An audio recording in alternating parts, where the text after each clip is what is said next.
Now, most people would think a Micromouse was either a cartoon strip about a rather small rodent or a poorly conceived microwave meal. It's neither, but Alan knows what it is. Hello, Alan, and what is a Micromouse, and what on earth is this event? This is a typical Micromouse, and the object of this event, which is a competition, is to get the Micromouse from the corner of this maze, 16 by 16 squares, to the very centre of the maze, which is open 4 squares in the middle. OK, how do they do it? The mouse needs to be able to find the walls because it enters the maze blind. It knows nothing except the size of the maze, so it uses, in this case, sensors. Here they are on this typical mouse, a modern mouse, looking down on the walls using flashes of infrared, looking at the walls, deciding where the walls are, whether they're in the way or not. It remembers what it learns as it wanders through the maze and calculates the shortest route. A really fast mouse might run a maze like this in 10 seconds or under. Pretty impressive stuff. Alan, as any fool can see, this is a university maze, but I believe we're going to be using a quarter maze today because we're dealing with school children, yeah? There's a simpler competition which uses, as you say, only 1/4 of the maze, 8 by 8 squares, and the mouse has to get from one corner to the opposite corner.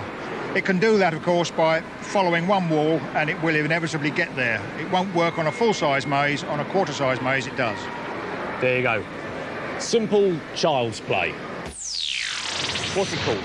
It's called blip squeak. Blip squeak. Is there a cunning reason why? Well, every time it blocks off a square, it makes a blip, and every time it's working it out in its mind, it makes a squeak. Hence, blip squeak. Is he going to win? Well, we've been having a few problems with the lighting, but we're quite confident, yeah. It's over to Barry Davis. So it's top right to bottom left as we look, and away goes Blip Squeak, doing quite well. Certainly a lot of attention. Not quite sure how legal that is, but the judges aren't complaining. And it's going pretty quickly. This is not a bad opening attempt here by Blip Squeak. Bottom left-hand corner it's got to get to. Banging on the table, not helping too much. But it's being counted into the corner. A left-hand turn now. And it's in. 1:41.31. What is this called if it has a name? Semi-intelligent archer. It's got a catchy name, but we don't know if it's the fastest Micromouse here. We'll find out soon, though. Well, it's only a semi-fast start down the first lap. And into the wall in front, needing a quick turn. Needing a bit more speed, too. And now Technical Boys making good use of the fast mode. Making 7 bells out of itself at the moment, but making good progress. But now it's turned the wrong way. That could be costly. 1:41.3 to beat. And it surely won't do that. Slow finish, 1:44.03. I'm in the presence of a world champion that to you and me is a paint lid with a few extra bits and bobs and some wheels.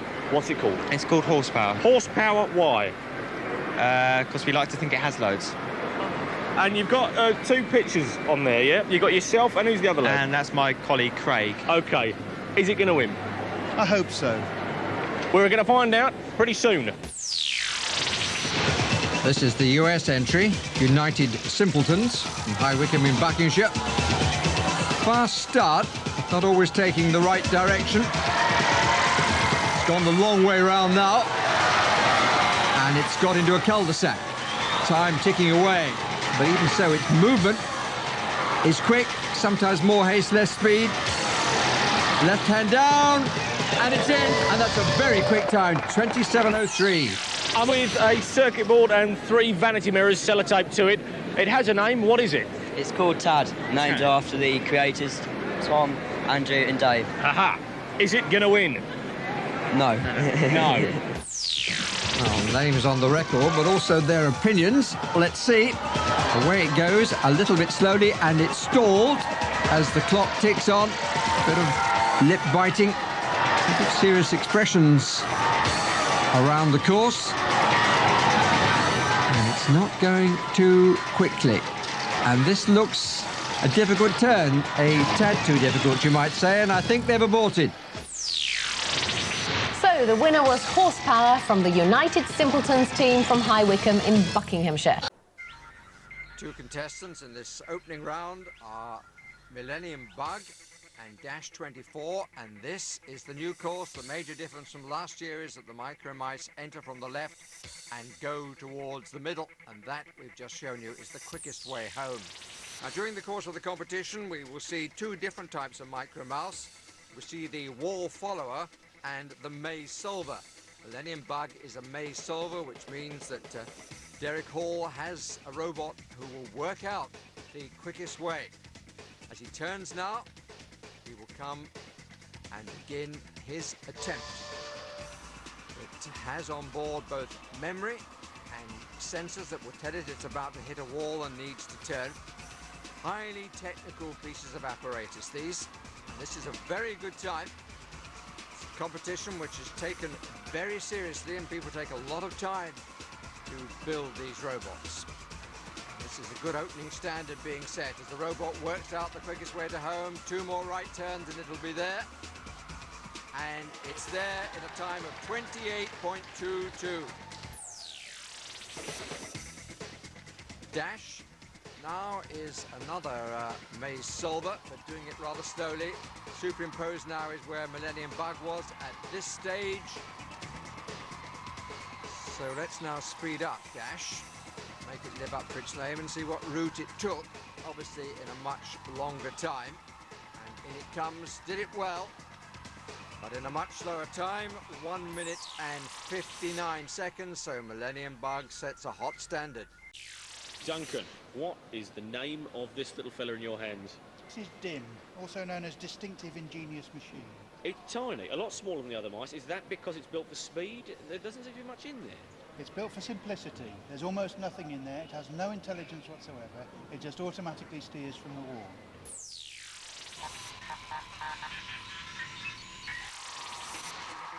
Dim setting not a bad time, but taking a rather longer course because it doesn't have the capacity to work out which way to go. It's simply following the wall around. And when there's a gap in the wall, it turns, but this is how quickly Millennium Bug finished. In contrast, an awful lot more to be done by Dim. But even so, it might be the second fastest time compared with yesterday's two maze-solving contestants. So into the home straight here and setting a good time, the final turn, and Dad has laid down the challenge to Son. It's a wall follower and... Well, it leans on the wall. It leans on the wall as well. It's a lazy wall, that's what I like to call it. The time we're hoping for? 20, 30 seconds 20 on the 30 maze that we've got, yeah. OK, best of luck to you. Craig Lutet, accompanied by his friend there, Steve Eakins. Rather a more complicated looking wall follower than Dad's entry. And now superimposed is where Millennium Bug was at this stage, and clearly a fair bit for Dot to do. Still just leaning on the wall and still getting a pretty good pace. And comes home at 38.15, so it was a victory for the son over father, and the second fastest time of the competition so far, behind Millennium Bug. So, John, what's the name of your mouse? This is Maisie, Maisie. Wall follower or maze solver? full maze solver. A full maze solver. How long did it take to build this? Couple of years. 2 years. Now, a lot of work gone into it. Do you think you've got a good chance here today? There's a lot of high quality mouses here. I think I'll do okay. Right, well, I wish you the best of luck. Thanks very much.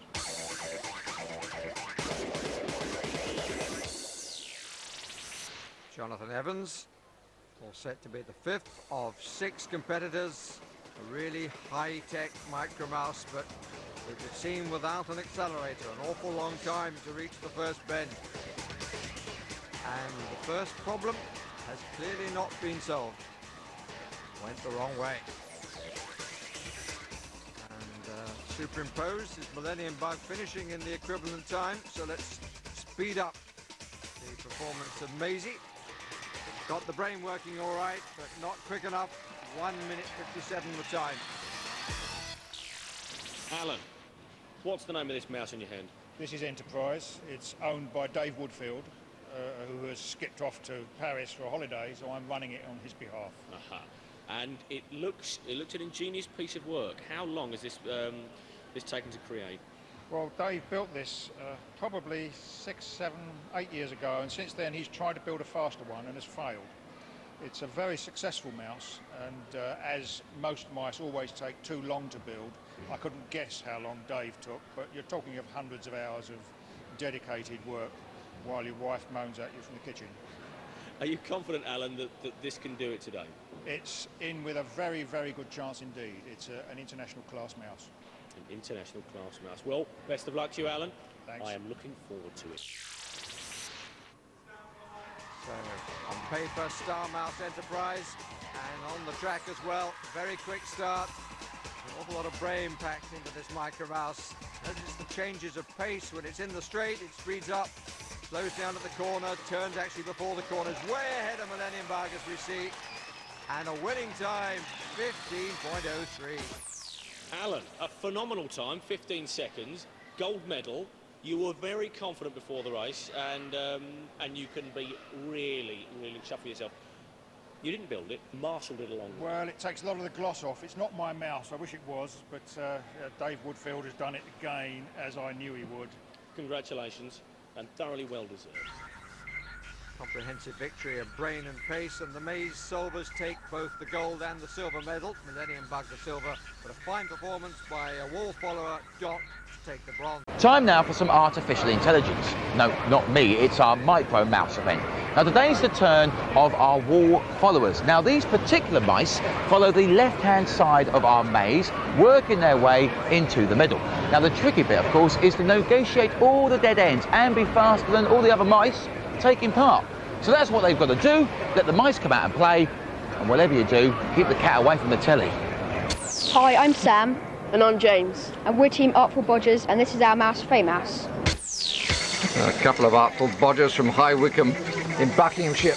Two friends who put this Mouse together, and it didn't do too badly. Hugging the left-hand wall, missed most of the cul-de-sacs, didn't take the wrong turning there, got into the square in a good time. Hello, I'm Shannon. This is my dad and my sister, Chloe, and this is my mouse, Mr. Cheese. And Mr. Cheese made a pretty good start, but then rather lost his way. Dad Shannon entered Mouse last year and didn't make it to the finish. Comparison of the time with Mouse, very much in favour of the first to go. And the contrast in styles was interesting. Mr. Cheese banging against the walls, whereas Mouse just smoothly went alongside one. Hi, I'm Gareth, and this is my teammate Anna, and we are Team Anger. And this is our Micromouse Mimi, which stands for Mighty Intelligent Maze Investigator. We are very confident it will get to the centre and we could win. 12-year-old Anna Cole and 11-year-old Gareth Mathias from High Wycombe in Buckinghamshire, just hanging on the left wall and finding the way through. Initially a slower starter, but then picked up pace and clearly was a challenger to Mouse. Nothing in it as they came towards the finish. The final turn, hugging the left wall, but in the end, Mouse just hanging on to its advantage. But a very, very good try by Mimi. Hi, I'm Laura, and this is Harry, and this is our Mouse-Tache. Our mouse runs on 2 solar motors powered by a 9-volt battery. Training's gone very well, and we think we've got every chance of winning. Mouse-Tache, the third entrant from the same club in High Wycombe, and looking the smoothest of the three. Looking very realistic and moving well. And clearly very much faster than the two before it. Mouse's time in clear trouble, so was the world record, but in the end they were just outside it. Comparison of the two performances shows just how far Mouse was behind, and the close-up, how smooth was the performance of Mouse-Tache. Hi, I'm Ryan. This is my robot GoldenEye. It has 2 motors, 2 switches and 2 lights. I think I stand a good chance of winning. 11-year-old Ryan Chitley, very confident. This is the second entrant from Colchester in Essex. Very attractive looking mouse with the flashing lights and the golden arm, doing an excellent job of direction. Off swiftly and maintained the pace all the way through. Clearly was going to be a threat to Mouse-Tache. Comparison showing how close it was. But GoldenEye a little bit quicker out of the bend and into the home straight, and the final turn just outside the world record, but the winner by 0.68 of a second. The overhead view shows just how close it was, but it's the gold for GoldenEye, 38.22, silver to Mouse-Tache, 38.9, bronze to Mouse, 47.72. The world record remains intact. Changes of pace when it's in the straight, it speeds up, slows down at the corner, turns actually before the corners, way ahead of Millennium Vargas, we see, and a winning time, 15.03. The first entry has a fine pedigree because its owner took gold in 2000 and bronze in 2001. I'm Duncan Lutit from High Wycombe, and this is my maze solver -2A. I use visible light sensors all over it to try and see what's going on. I use visible light so I can see it, even if the mouse can't. And I've got a little caster on the front here, and that's the bit that makes this -2A instead of dash.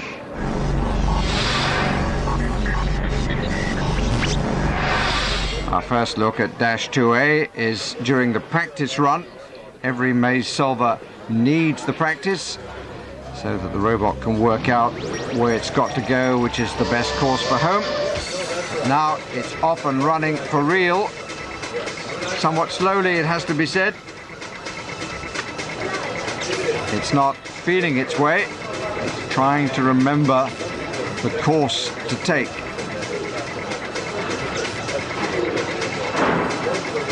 Gone left when it should have gone right, and we speed it up and show the route that was taken, and the time achieved was 2 minutes and 6 seconds. The opposition comes from the first overseas competitor in Techno games, Professor David Otten from the Institute of Technology in Cambridge, Massachusetts. This is Mighty Mouse 7. It's got a 32K memory. It's all custom built. We've got independent drive on each wheel, independent steering. We've got little photoelectric sensors here which detect the black lines on transparent discs, so as the processor knows where each wheel is. We've got photoelectric sensors at the front and the back, at the sides. Okay, the processor memorizes where the mouse is going. So this is a maze solver. It's building up a picture in its little brain there. Now, if you'd like to find out more information on how this mouse was built, then visit the BBC Robot World website at www.bbc.co.uk/robots. And if you want to see how clever Mighty Mouse 7 is, watch this. Away at a rate of knots, and you'll note here it cuts the corners, goes straight across, and finishes in 9.65 seconds. Just look at the comparison between the two maze solvers. The American entry reaches the finish almost before the British one started. And if we turn it the other way around, it's almost home before the other has got, what, a tenth of the course. Over here, we have Mighty Mouse 7. Hello, sir. Hello. Now, you're not actually from this part of the world, are you? No, I'm from across the pond. You're from across the pond, you're from America, and I've been told that in Micromouse kind of like circles, you are a bit of a legend. It's a little overstated, but yes, I enjoy this a lot and I participate in lots of contests. Well, I've never met a legend before. Well, I tell a lie, I've met Philippa Forrester, but I mean, you're my second legend. I'm honoured. I'm honoured, sir, I'm honoured. And as it's your first time here on Techno Games, you've came and you've conquered and you've won the gold medal. So wear it with pride and ladies and gentlemen, make some noise, please, for Mighty Mouse 7! But right now, Martin's joined Liz for one of the most sophisticated events at the Techno Games, the Micromouse Wall Followers. Earlier, we saw Mr. Cheese, Voyager 2, Mousecatcher and last year's champion GoldenEye make it through round 1. Let's join Liz and Martin for the final. Ah, there you are, Martin. Now, Micromouse is your favourite event, isn't it? It is. Okay, now today is the turn of the wall followers. Yes. Now, what are wall followers? Well, wall followers are little robot vehicles like this one you see here. Yeah. And it has a little sensor here to detect a wall and a little sensor here to detect a front wall. So eventually, when it hits a gap, it'll go through it? Yes, yes. Okay. And the idea is to go from one corner to the centre as quickly as they possibly can. And eventually, there's a gold medalist. And eventually a gold medalist. Okay, Barry, let the mice run riot. Well, 4 competitors all going at the same time, and here's a young man who's competing against his father and trying to defend his title. Hi, my name's Ryan. I'm here with GoldenEye 2. Last time I won with GoldenEye 1. I hope to do the same this year. Here is a second of 3 competitors from Essex, and she's 12 years old. Hello, I'm Shannon, and this is my mouse, Mr. Cheese. We kind of failed a bit last time, but this time we're here to set the record straight. Now Chidley Senior from Mouse-Tache. I'm Jim from Essex. This is Mouse-Catcher, a wall-following Micromouse, and I'm really looking forward to the competition. Now geographically, the outsiders with the longest journey to make. Hello, we're the away team from Lanchester in County Durham. This is Rosie, David, and I'm Simon. This is the Voyager 2 robot that's a Micromouse, and we're looking forward to taking part in Techno games. So reading clockwise from top left, it's Voyager 2, GoldenEye 2, Mouse-Catcher, and Mr. Cheese. And it's GoldenEye 2 who's got the quickest start. Mouse-Catcher trying to close the gap. GoldenEye 2 going very well indeed, hugging the wall down the main straight. And it looks as though Mouse-Catcher's got to find a bit of extra speed if it's to catch the younger Chidley. GoldenEye 2 coming down to the last turn, and it's victory for Ryan Chidley, the 12-year-old. In second place, the 36-year-old Jim Chidley. Battle now for the bronze, and it's going to be won by Mr. Cheese. So for Voyager 2, a question of pride, making sure that it finishes. Looks very stately, you have to say.